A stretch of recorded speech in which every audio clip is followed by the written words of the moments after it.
Is Hero S.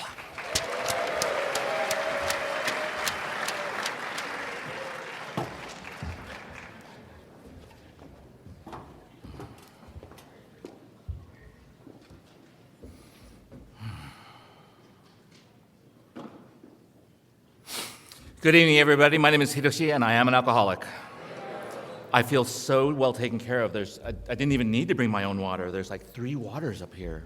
I feel safe. Got a water back with a water back with a water back. It's nice.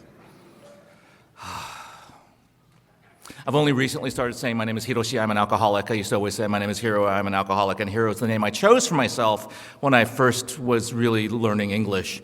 And because I just didn't want to be Asian. And Roy was half joking that it's Asian. And you don't have to be Asian to be an alcoholic, trust, and nor to recover, as you know, Rowan shows. And but it's just one of the other things that it helps me to feel different and helps me to feel other than and helps me to have a modicum of self-hatred for myself. And if you're new and you have any self-hatred on board, welcome. If that's one of the reasons that it's delightful to drink and then later horrific to drink, welcome. I have a sobriety date. It's November 12, 2007. It's the only one I've ever had, so I'm really grateful for that. Thank you, class of 2007 as well. This is my home away from home group. My home group is the Bellflower Big Book Group, and my sponsor founded that group in 1972. His name is Johnny H. And he took on my case this past March, and it's the first time I've been sponsored in Bellflower, even though it's been my home group since I was 3 years sober. And I finally have adult supervision in my home group, so this is good. I love my sponsor. If you're new, I hope that you stay. I hope that you might make this your home group. This is a very, very good group. This is an amazing group. If I lived up here, this would be my home group, and I live close to Bellflower in Long Beach. If you're ever going to make your way down to the Long Beach Bellflower area, get my number after the meeting and come visit my home group. We meet on Monday nights, and if you give me a couple weeks heads up, we'll show up when the old timers are setting up the meeting, like at 4, and we'll say hi to everyone, and then we'll save a couple seats because that happens quickly, and then we'll go grab a bite to eat, and then you can come back with me, and then there's a little beginners meeting from 6:15 to 6:45 where someone shares, no readings, someone shares about what the first 90 days are like, and there's an ask it basket that goes around, and then just like this meeting, which is like people might say, a pathologically rule-following meeting, which for me is good because I'm a pathological rule breaker on my own power. After we pray out with the Lord's Prayer, then all of a sudden you see us line up like 3 lines, because unlike this room, there's a division in the middle and the 2 sides, and so there's 3 lines. And what we're all doing is we're thanking the speaker, and then you see us scatter off like little ants. And some of us are going to take care of our nicotine addiction, outside issue, but it's a thing, outside, and the rest of us are scurrying off to go to our pre-meeting commitments. And then I love getting in the greeting line. Our greeting line gets to be about 2 blocks long by the time the meeting starts. And there's something that happens where if you're anything like me and you have a mind that goes for really, really fast and it's often against you, like Rowan was talking about, and you have a mind that tells you things like, for me, on a good day, sober, somewhere out of the blue, it'll just tell me, Hiroshi, you suck more than anyone's ever sucked before, and it'll tell me that there are very good reasons to die. And you can't really talk to somebody at the grocery store about that. Like, how are you doing? Well, I thought it'd be a good day to die. And they're like, and have them laugh and not be concerned. But here in Alcoholics Anonymous, we can talk about that and stay sober through that. And my mind, like Roy said it perfectly. This isn't to treat my drinking problem. This is to treat my life's terms problem. This is to treat my sobriety problem. This is to treat the fact that I do not want to be here on my own power. I don't want it to be now. I don't want to be here on my own power. And I've got a head that will do things like Rowan just described it perfectly, where it'll wake me up at 3 a.m. Hasn't done so yet this year. But, about a month ago, it woke me up at 3 a.m, like it does, going, hey, wake up, mother effer, time to worry. And it's one of those things where, I guess that's not too unusual, but then I will, obey my mind. And because I believe it. And I'll just worry really, really hard. And not just for half an hour or 45. I worry past dawn. And the fallacy that I'm believing is this. I'm believing this lie that my mind is telling me. I'm believing this lie where my mind is saying, hey, Hiro, if you and I, we worry as hard as we can, as long as we can change the future, right? Which is a lie. Or I'll regret something in the past. I'll like feel like socially slighted by someone or something, or embarrassed in front of somebody, and then I'll like have all of these stories about like, oh, this is what I could have done, this is what I could have said. And the problem with regret is, again, I'm believing my mind when it tells me, hey, just grind on the past and somehow you could change the past, which is another lie. But for newcomer, one of the things about the 12 Steps of Alcoholics Anonymous is it allows a person like me that has so many things that I would die over in my past, make everything in my past absolutely golden, because it might help someone that I can talk to about my experience and not having to drink over it, which is amazing. And if you're new and you have a mind like mine, if you're new and you have a mind like mine and you love alcohol because, well, I'm old, so like I was born in the middle of the 1900s, so there were these old televisions that used to have tubes. The only people who know about tubes are musicians who like tubes. But the old tube televisions, you would shut it off and the screen would go pew, and it would be this. That's what my mind does after I get enough alcohol in me. It just gets quiet. And then I can come out and play. And it's delicious. And except that it's fleeting. It's fleeting, so I have to chase it. And so if you have a mind like mine and it's really cruel to you, and alcohol shuts it off until it sets it on fire later, and then you can't escape your mind, welcome. I have good news and bad news for you. The bad news is this. If you're like me and you have a lot of feeling bad skills and it all relies on your mind to tell you to do something and you believe it and you do it, if you have a lot of feeling bad skills, you may never be bad at your feeling bad skills. Might never happen. However, if you take the 12 Steps of Alcoholics Anonymous and if you commit to a home group and you get a commitment, which is just having a little job, and you get a sponsor, which is somebody who has a thorough knowledge of the Big Book of Alcoholics Anonymous and how to apply the 12 steps in your life, and if you pick up that phone and you call people in here and get connected with others, this thing happens where even if your mind tells you have to die today, even if your mind tells you must drink today, you don't have to, one day at a time. And that's amazing. So welcome. I want to thank my sponsee and driver, Brian, for driving me up here, and for my sponsee, Vicky, for coming in and sitting with me, and for John for asking me. John's so kind. He asked me to come and speak here, and for Marilyn and her crew for meeting us for dinner, and for Connor, for my sponsor Connor, for meeting us here too, and at the dinner as well. If I continue along that line and just thank every single person in here who has helped me, A, I wouldn't remember all of your names, but B, it would take up the whole talk. It would take up the whole talk, especially the people that aren't here too. That would take up the whole talk. The marvelous thing about I also want to thank Eric, my host. He hosted me very well. He's still hosting me. I can tell he's looking at me hosting me. The strange thing about the two speakers is John did like this strange speaker math, where with the two 10-minute speakers, if you kind of mash them up, you have me.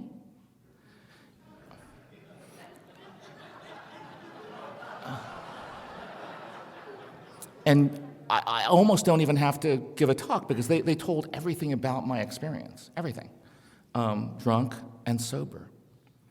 I was having this conversation with a bunch of normies, a bunch of professionals with me, and they all happened to be women in their 30s with kids, and we all share the same profession. And one of them who happened to be Asian was saying, yeah, I drink a little bit, and I have that Asian flush. I turn bright red and I get really itchy.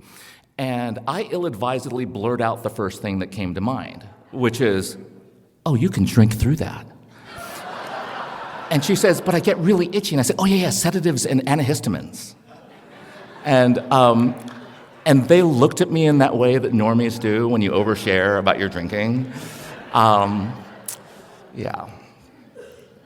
So I know I'm home being here.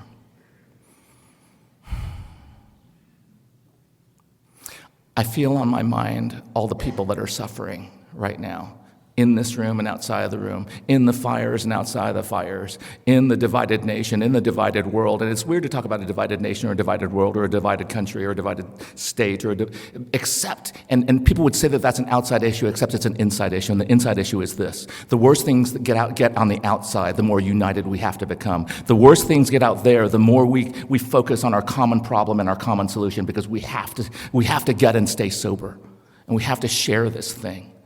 And what's crazy is that if you look at the history of Alcoholics Anonymous, Roy was referencing to some of it, and so many of the great things that happened in Alcoholics Anonymous happened at times of great contention and disunity in the U.S. and in the world. And all I know is that if I focus on, there's that meme that's going around every time there's a disaster, every time something bad happens. You know, the whole Mr. Rogers meme, like you know how his mom used to tell him, look for the helpers. They're always on the side. They're always helping people. But if you're in here and you're wanting a better life, you're wanting to know how not to die, you're wanting to know how to stay alive, you're wanting to have a life worth living, and you don't know if you can get that, and you're having trouble staying sober, or if you've been sober for a while and you're having difficulty with the living and the feeling, welcome. Because in here, what I've learned is that I don't have to look for the helpers. Well, I love looking for the helpers. I'm looking at a sea of them right now. What I get to do is I get to be a helper. I get to be surrounded by helpers. I get to walk arm in arm with helpers. I get to have a whole crew of people who like go through the big book with me, and they take other people through the big book with the way that I was taken through them. And we have a whole crew of folks who are helpers.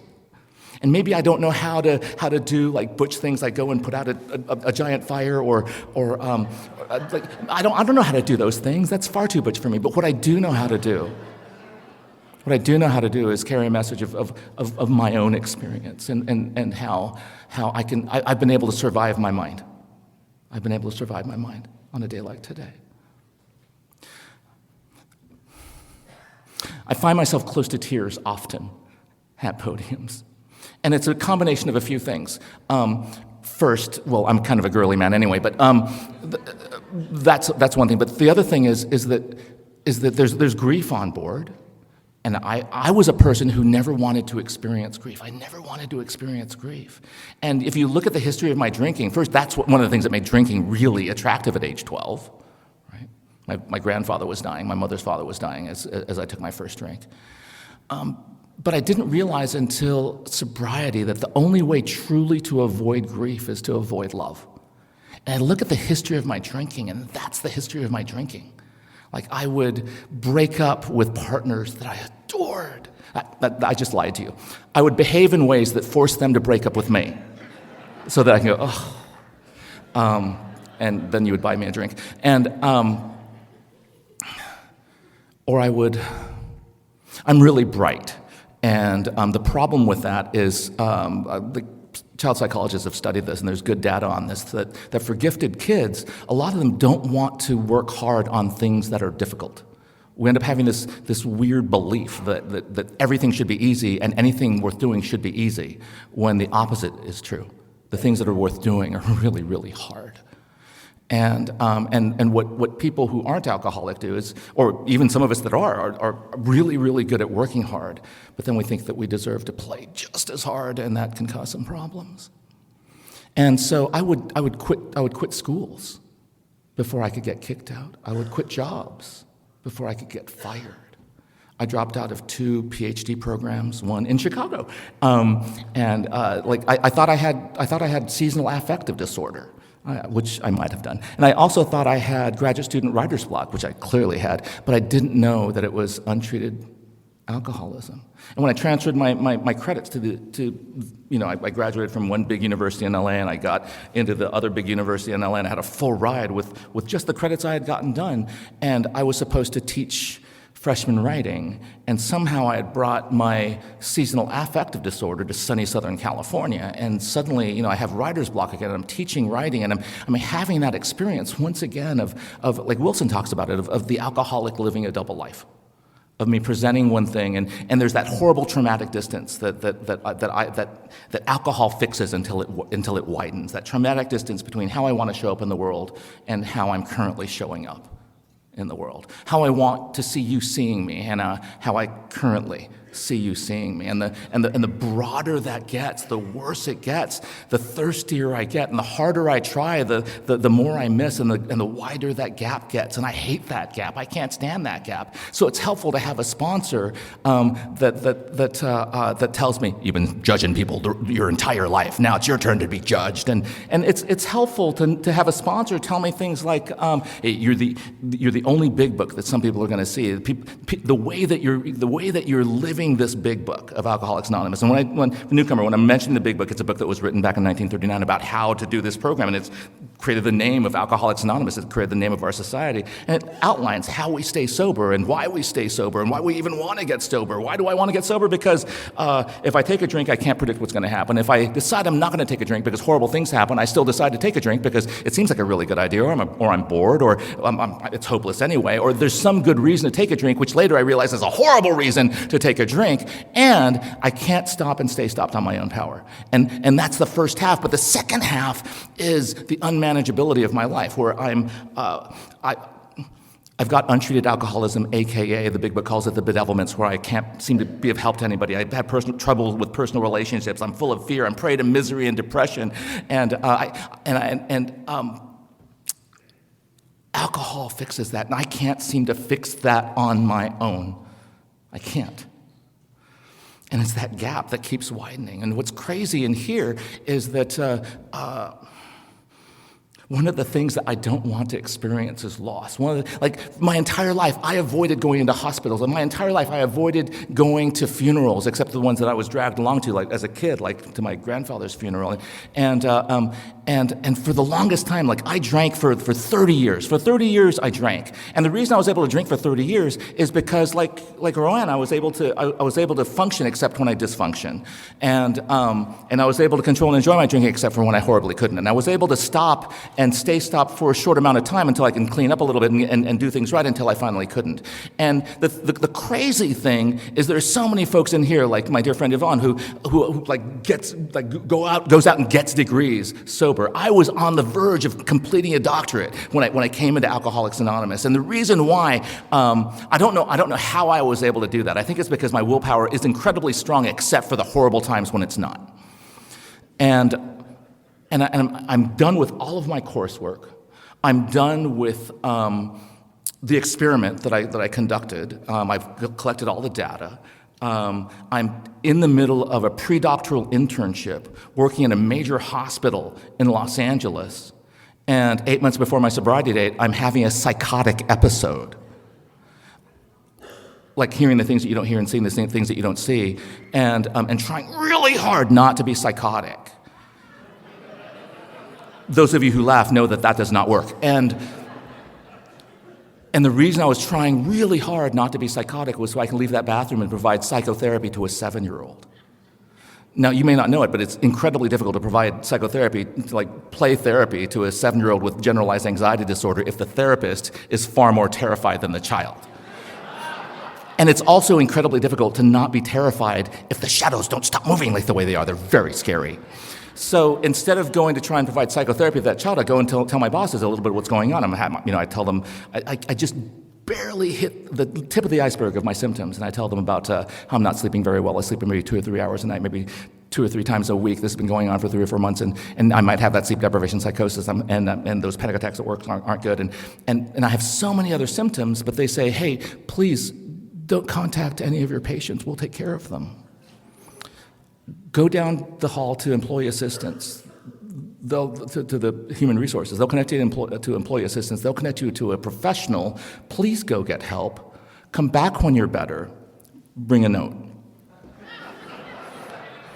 And for the very last time, I do that thing that I was always able to do on my own. I hate stopping, just like I hate change. I don't like change unless it's change I like and it turns out the way I wanted. But I don't like stopping. I like having had stopped. Having had stopped is amazing. Stopping sucks. But having had stopped is so good for a short time until it's not, until my unmanageability kicks in, until I start promoting all of my wants into needs, until I start seeing so many problems and just the stupidity of the human race and how hopeless everything is, and I start thinking like, I suck and all of you suck and we're all gonna suck forever, which psychologists will tell you is a depressive point of view. And And I know what to do. I know that I can die. And what's crazy is that for 6 years during that training, I was trained to send you to Alcoholics Anonymous, and never did I turn the mirror on me and think, maybe it's me. So what happens is that one day my wife turns to me, and she just confronts me, and she's got those dead glass taxidermy eyes. Maybe you've seen them. And it's almost like she's like part owl now. Like she's got the nictitating membranes in the eyes because it's going blink, blink, blink, blink, blink, terror, blink, blink, disgust, blink, blink, contempt. She's like, who are you? What have you done with my husband? Give me that Visa card and that debit card and that Amex card. Give me all your damn cards. We might be done. And I was terrified. So I make an SOS phone call. This is a Friday night, 9:30 p.m. I call the only person I can think of. Now, I knew a lot of sober alcoholics. Didn't call a one of you. I called the only person I can think of calling, my friend Mary, and she picks up on the third ring on a Friday night. And I tell her, I'm terrified on the phone. I'm like, Mary, I think I'm bipolar. I think I need some lithium. I think I need a new shrink. I don't trust my shrink. And she says, Hero, what's going on? Because she's never heard me in this terrified manic state before. And the words I use now, looking back, is that I surrendered. I gave up. I decided to tell her the truth about everything, about all the skeezy acting out I'm doing, all the booze I'm pouring into my body, just to try and get. I'm not even trying to get drunk or high at this point. I just want to get to okay, and I can't get to okay. My body's drunk, my head is still going, Hero, you suck. You can't even drink right. You can't even shut off the head right. And I know how I can shut off my head. I know that if it ceases to get oxygen forever, the thoughts will stop. But instead, I'm on the phone with this woman, and I'm telling her everything, this confessional for about 20 minutes, like talking a mile a minute. And at the end of it, there's this horrific pause, which must have only been a few milliseconds. And then she says, Hero, I'm a sober member of Alcoholics Anonymous. I've been sober for 22 years. Maybe you need a meeting. And it's like a branch 2 inches below my belly button. It's like it's a physical thing. It just goes pop, and I just start sobbing, like yucca, yucca, like snot pouring out the nose, like ugly crying, the stomach crunch crying, right? And because of two things. One, I'd sent people to Alcoholics Anonymous. I'd visited Alcoholics Anonymous. I know how it works. You say one day at a time, but it means forever, and that's terrifying. But second, I didn't know what the heck had just happened, because she was the one who taught me how to send you to AA. She was the one who taught me to tell you things like, you might not drink right. You might need this place called Alcoholics Anonymous. They know how to stay sober there. I can't help you with that. She told me to tell you, if you don't think you're an alcoholic, don't worry about that. She would have me hand you, this is before COVID, so she would have me hand you a paper directory. And the ones with an O next to it, those are open. That's anyone can go. The ones with a C, those are closed. Those are for alcoholics only. She told me to tell you, hey, if you go to a meeting of Alcoholics Anonymous, try to go there to listen for similarities, not differences. Try to go there to identify, not compare. She had me warn you. You know, when you go to AA, you might hear a lot about God. If you don't believe in God, you don't like God. Don't worry about that. That's advanced Alcoholics Anonymous. That's a later step. She also told me to tell you, if you identify with somebody who drank like you, or more important, felt and thought like you, or most important, makes you believe that this thing can work for you too, that you might ask them to sponsor you. Now, this is back when. In the early 2000s, so the thing to say then, it was, men sponsor men and women sponsor women. When I got my first sponsor the next day after I got off the phone with her, he told me the same thing after he took me through the steps, and the whole men sponsor men, women sponsor women thing, and I was like, but what if you're queer? And he says, I don't know about that, buddy, but you're going to sponsor men. And what's really crazy is I came in with a lot of prejudices, a lot of preconceived notions about what would work for me, someone who's as educated or as smart as I am, but who can't seem to get the energy to stay alive. And I was willing to listen to your stupid stories, and I was willing to do the stupid things you wanted to say, and listen to you talk about God. But I also had enough desperation to think that you must be right about something, because you drank like me, and you wanted to die like me, and many of you tried to die and failed like me. And yet here you are, smiling and laughing. I remember my first week sober, I was a mess. I remember calling up my sponsor, having put my head through a wall, and hey buddy, how you doing? And I just put my head through a wall. He's like, I'll see you at the meeting. I said, no, I actually put my head through a wall. He said, did you hit a stud? And I'm like, no, it was drywall. Guess you have a patch job then. And he really encouraged me to kind of try and switch the order of operations so that I call first before I engage in impulsive behavior. And I had no sense of humor. Except for kind of a self-hating, self-denigrating, really bitter one. But the Friday of that week, I remember being in my home group, and I'm having this experience where I can only really kind of describe it as when I was a kid, and for some reason my parents, well, I know exactly the reason. My father, I'm the firstborn son, and I was made in Japan and born there as well, and we came here for my father's education, also for his career, and he was getting his second postdoc, and his second postdoc in 1971 happened to be in Tuscaloosa, Alabama. So we moved there to be, the Asian family, and which was lovely. And but I remember going into the handy-dandy store, and I would look for those two mirrors that are facing each other so I can go, oh, look, there's me. I was looking for the experience of infinity. And I was having an experience that was a little bit like that, because whoever was at the podium, I can't remember what they were talking about. They're sharing something they really shouldn't share. And I'm having this experience where I'm laughing. Not the kind of mean kind of ha-ha kind of laughing, like laughing at someone else's expense, and not the kind of scary to other people who love me laughing, where I'm laughing at internal stimuli and like just cackling in my seat, but rather I'm laughing with them, and the entire room is laughing. And the only way I can really describe it is like when my favorite rock and roll guitarists get the Stratocaster, Telecaster, get it up against the Marshall stack and get that amazing feedback, like wee, wee, or like for the young people when the DJ just turns that, like it's this is the last one, and turns the bass up to 11, and you can feel it just going through your entire musculoskeletal system. It's going whoom, whoom, whoom, whoom, whoom, and we're just tripping balls, and we're just laughing so hard, and we're sober. And I remember running after my sponsor after that meeting, and I was like, what the hell was that? That was amazing. And he goes, what, that? And I was like, yeah, the laughter, that feeling I had. And he goes, well, that was God, buddy. And I'm like, what? Wait, that was God? And he's like, yeah, buddy, that was God. And I got lit up. I was like, I want more of that. If that's God, I want more of that. I want more of that. And I think one of the handicaps in Alcoholics Anonymous is that we talk about God, and most people misunderstand what we're talking about until we start having the experience of taking the 12 steps and emptying ourselves of ourselves, like my sponsor talks about, so that we can automatically fill up with God. But nobody explains that to us at the outset, except for, unless you're at a meeting of Alcoholics Anonymous and you happen to hear a speaker who's talking about that, which is like daily. And so, but sometimes it takes a minute to hear it, doesn't it? I wish that were that's my favorite version of experiencing God. That's my favorite version of experiencing Spirit, because I'm a peak experience guy.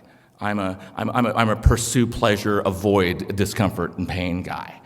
The problem with me is I pursue pleasure so much and avoid pain so much that I make pain inevitable, and pleasure is so fleeting and difficult to get to. And I'm so grateful for these steps, because I was able to do that inventory with my sponsor and make amends to my parents, and it was really made clear to me that the direct amends that I make, here are ways that I behaved in ways that are harmful to you in a general way, and I really regret those things. And is there anything else? And like, oh, seriously, yeah, I barely remember that. I regret that too. And would it be helpful to tell me how my behavior affected you? And finally, what can I do to make things right? It was really clear that direct amends is just the announcement of the behavior change that started when I first raised my hand and said, my name is Hiro, I'm an alcoholic, and continues, I hope, until my last sober breath, where I continue to grow spiritually. And my father, both of my parents, it's like I told them the things that a son should never tell their parents. Like I cursed them in so many ways, and those were things that I regretted. But thanks to you, I was able to show up in their lives in a consistent way. And I like one of the things that's remarkable is that, at about 30 days sober, I went to the Wednesday night meeting of my now home group of Bellflower, and it's a book study, and I met this woman, Judy Caduti, there, and Judy Caduti is, I'm not giving away her full name, her actual name is Emiko A. She made up Judy Caduti because of Judy Garland and Howdy Doody, but she was a Japanese American who got sober in 1970 and set up chairs with Johnny in 1972. And I remember she would tell me, Hiroshi, pick me up at 5 o'clock on Tuesdays, don't be late. And she would have me drive her to Gardena to the Japanese speaking meeting. That's where I met Roy at a little over 30 days sober. And as a result of going there, my Japanese got really good. I can pitch in Japanese at least as fast as I do in English for about 10 minutes or so, which is why Yuko was worried about my doing a full pitch, but I'm going to really try this March. And as a result of that, I became the person. I have 2 younger siblings, and my brother is all English, and my sister, her Japanese is decent, but mine is fairly fluent at table talk. And my mom was able to rely on me, especially when my father got sick. And my father, this was a man that both non-alcoholic, hardworking immigrant people. And my father, by the time he passed away, by the time he retired, had over 50 patents under his belt. He was on a blimp in Ohio at the Inventors Hall of Fame, just a brilliant polymer chemist, and we went to Japan with them, my wife and I, and my wife and I are still married, which is crazy because I got sober in 2007, we got together in 92 and married in 95, so you can do the misery math, but we're still together. And I used to say from podiums like this one that I don't know, it seems some kind of AA bravado or something, like some kind of sick podium talk, but I would say she's untreated Al-Anon, and so that's why I have to work this program harder. And but it turned out that she's absolutely wrong, and that maybe my late grand sponsor Clancy was absolutely right. That the sicker I am, the sicker you and she look. And today what I realize is that all I have to do is have a home group, have a commitment in my home group, and have a commitment at every meeting that I go to, and always look for a couple more sponsees because I need you, and to show up and pick up the phone, and if I do that, then she's perfectly imperfect. She doesn't need a program at all. And so we had gone to Japan with my parents, and my father's goal was to make it so that I can take other people to Japan and be able to survive like the Shinjuku station, which is one of the busiest stations in the world, at rush hour, and be able to read the signs, and also at 3 a.m. to be able to take people out to go find food and have delicious food at the Japanese version of the 7-Eleven, which they bought, which means that food is coming here, which is amazing. I'm so excited. And so when my father was with my brother in Japan in October of 2018, and he falls, and then by December he falls and he can't get up, and by January he can't sit up by himself in bed. And it turned out, we didn't realize until after he died that in April that basically the myelin around his neurons, which is basically what develops in childhood, which it's what allows babies to go from just being a lump to pushing themselves up to sitting up by themselves to pulling themselves up and crawl, or to be able to use the fat crayon to the thin crayon, the fine motor, or to start speaking from just babbling to words to 2-word phrases, etc. He was doing that backwards. It was like Parkinson's on speed. And I found myself visiting him at the hospital and visiting him and talking to him in Japanese. And this thing would happen in the evenings where he would forget English in the evenings. He would sundown, basically, and he would forget that he knew English. And because I was going to the Japanese speaking meeting, I'm having this experience where I'm able to sit by his side and I'm able to tell him, I'm able to talk to him in the way that you told me to. You told me how to visit people in hospitals. You told me how to sit by their side. And like Judy told me, sit by his side and tell him stories of your gratitude, of things that you remember. And I was able to do that in Japanese thanks to the Japanese speaking meeting. I would talk to him about that time that we summited Whitney, and we went up the west face, not the pukey east face. We did the 50 miles down the John Muir Trail with 75-pound packs, and that day that we were up there, we could see out to the glitter of the ocean. It almost seemed, we could imagine that we could see an ocean of gold out that way of the fields, and that was such a good day. And I would tell him story after story after story like this. And when he passed away, I knew we were good, and I knew that he knew that his wife, my mom, would be okay. And then when she passed away, almost a year to 6 months, the day later during COVID, it's just like my world exploded. And this is why I love having a home group. This thing would happen, like maybe some of you came and spoke on like when my dad was dying or after my mom had died, where I would, on a Monday night, I would hold my stuff together for the beginner's meeting, for the greeting line, for the first 2 10-minute speakers, for the break, and then I'd sit in my seat, and as soon as you came up and said, hello, my name is so-and-so, I'm an alcoholic, I would just start sobbing in my seat, just sobbing in my seat, and trying to do it quietly so I don't disturb anybody in it. I've never been to an orgy before, but it was kind of like an orgy because people were like touching me and like soothing me. I didn't know who was touching, but it really felt nice. And I remember the first time that happened when my daddy was dying. And I asked Johnny for a call time, and he gave me between 7 and 7:30, which is so early. But I got up and I called him, and I told him I can't stop crying in my home group. And he told me, hey, if you can't cry in a meeting of Alcoholics Anonymous, you can't cry anywhere. You're welcome here, kid. Come here however you are. And what I want you to know, newcomer, is that anything that life throws at us, there's somebody in this group, there's someone in Alcoholics Anonymous who has gone through it before, sober.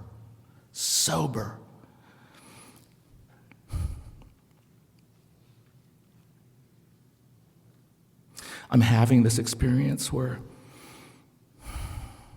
even though my mind is agnostic, even though my mind has no knowledge or wisdom, what happens after we die, I'm having this experience I have all the time in Alcoholics Anonymous, where the people that are gone, that maybe those neuroscientists are right, maybe there's an entire neural net around the heart where my mom is here, my dad is here, or Clancy is here, people I've never even met, but that I've met here in my heart, like Johnny, his first sponsor, Norm, Papa Chuck Chamberlain, like all these people I've never met, all the way back to Bill and Bob here.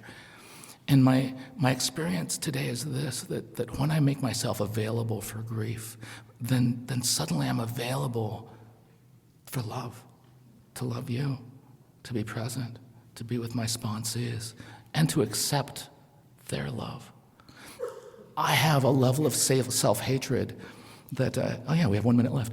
I have a level of self-hatred that's like this. When the Dalai Lama met with a bunch of scientists, one of them asked him, what do you do about the problem of self-hatred? And he talked with his translator and his monks, and they came back with, we don't know what that is. Here in the West, we do. And my experience of the love that you provide me is, you know that thing you sometimes hear either from the podium from others, we're going to love you till you love yourself? That's not my experience. My experience, there's a missing component in the middle. That you loved me until I could love others the way you love me. That's the only way I can love myself. Thank you.